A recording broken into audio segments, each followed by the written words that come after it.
Earth signs, tignan po natin kung ano ang mensahe para sa iyo ngayong araw. I'm sending you positive energy. Keep in mind po na ito ay general reading lamang, so hindi po lahat ay makaka-relate. So be open-minded. Sa mga hindi pa po nakasubscribe dito sa ating channel, please subscribe na po kayo. And palike na din po ng ating video. At sa mga nais pong mag-avail ng ating private readings, Lucky Stones and Amulet, makikita nyo po yung link sa description box below. Tarot Intentions by Aliana Reyes. Okay, tignan po natin kung ano ang mensahe para sa'yo. I'm open to receive any messages, please. We have a blessing of forgiveness. Sino ba ang kailangan nyong patawarin? Sarili nyo ba? Or meron bang hihingi sa inyo dito ng sorry? Meron nga, kasi meron tayo ditong, ayan.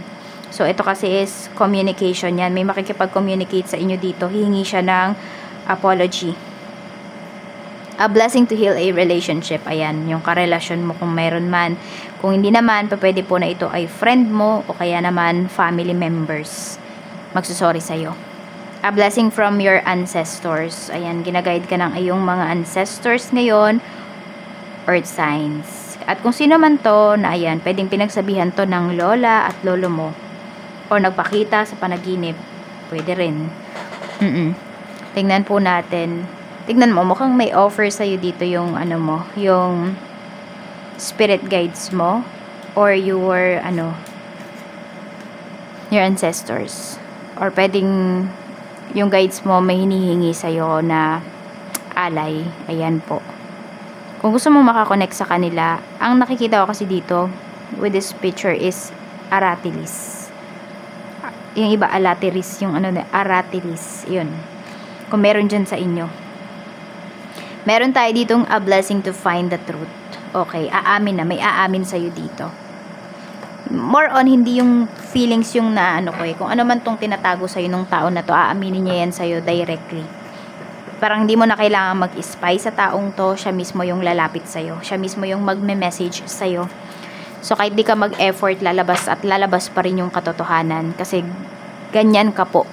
Binabantayan ng iyong mga ancestors and ng iyong mga spirit guides. Tignan natin.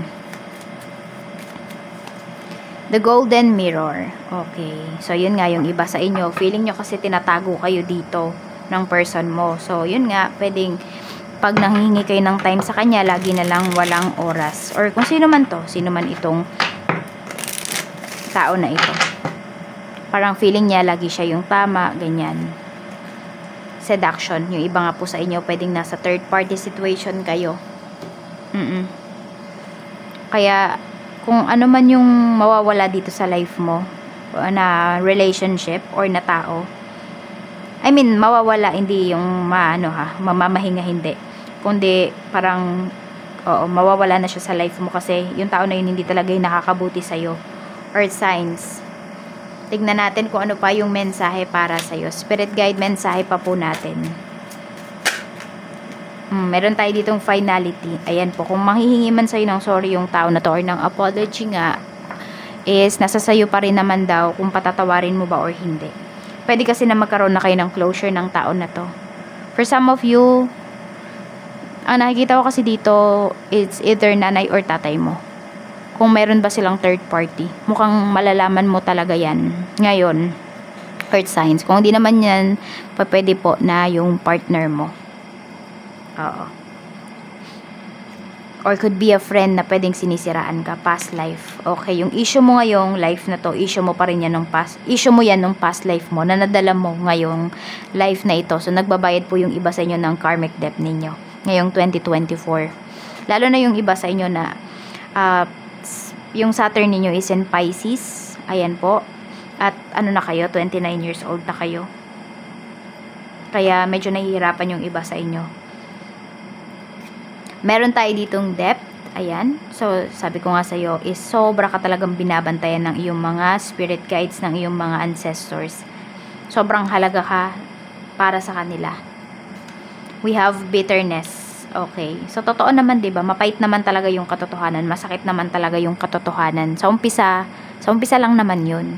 Pero pag once na nahimasmasa na kayo, na-accept nyo na yung reality, mas gagaan po yung life ninyo dito. Tignan natin kung ano pa yung mensahe para sa'yo pagdating sa trabaho. Spirit guide, kamusta po ang trabaho? Kamusta po ang trabaho ni Earth signs, Taurus, Virgo, Capricorn, Sun, Moon, Rising, and Venus. Kulay blue po pala yung iyong lucky color. And violet. Tignan natin. Hindi ko alam kung meron dito. Mahilig kayo sa mga, ewan ko, sa picture na, ano yung tawag doon, black and white. Tignan po natin, ano pa yung mensahe. We have 5 of Swords pagdating ito sa trabaho, sa work ninyo. So, pwedeng meron dito, pinaasa po kayo. Or papaasahin kayo ngayong araw na ito. Pwedeng sabi sa inyo ibibigay yung position na to, yung proyekto na to, pero sa iba pala binigay. Or nabigay na pala sa iba.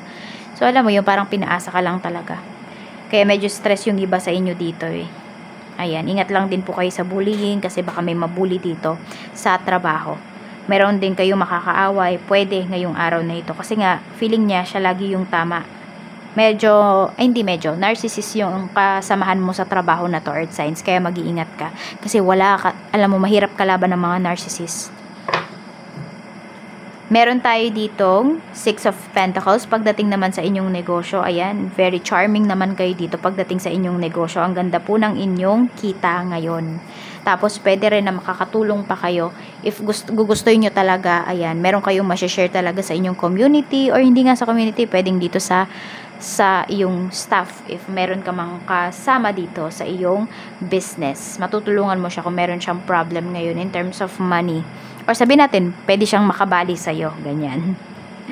Meron tayo ditong Temperance pagdating naman sa pera. Ayan, medyo imbalance or unbalance, no? Yung gastos mo yata dito. Earth signs.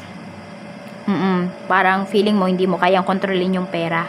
So, kasi nai-stress nga yung iba sa inyo dahil nga pwedeng meron dito ay broken-hearted kayo. And also, ayan po, yung pag-handle mo din ng finances mo, may kaugnayan din yan sa past life mo. Oo. Ayan po. So, pwedeng mabilis nga yung pasok ng pera sa inyo, pero mabilis din siyang nauubos. Hindi nyo talaga sabihin natin, hindi nyo nananamnam yung inyong kaperahan. Tignan natin, pagdating sa love life, we have 5 of Wands. Merong nag-aaway dito. Meron kasing nagbubulag-bulagan. So, naiinis ka sa person mo kasi nagbubulag-bulagan siya. Pwedeng kayo po ay pinagtutulungan na dito ng family niya, pero ayaw niyang makinig sa'yo. Earth signs. So, yan po yung nagiging problema ninyo kasi pwedeng alam mo, nafe-feel mo talaga na hindi ka gusto ng family niya or ng mga friends niya, pero nakikisama ka naman. Yun nga lang kasi di nila na-appreciate at hindi ka rin na-appreciate ng person mo. Kaya nangyayari dito, kayong dalawa yung nagtatalo. So, ito po yung mga lucky numbers mo. We have number 31, 28, 16, and 25. Maraming salamat po. Mag-iingat kayo always. More blessings to come and enjoy the rest of your day. Bye!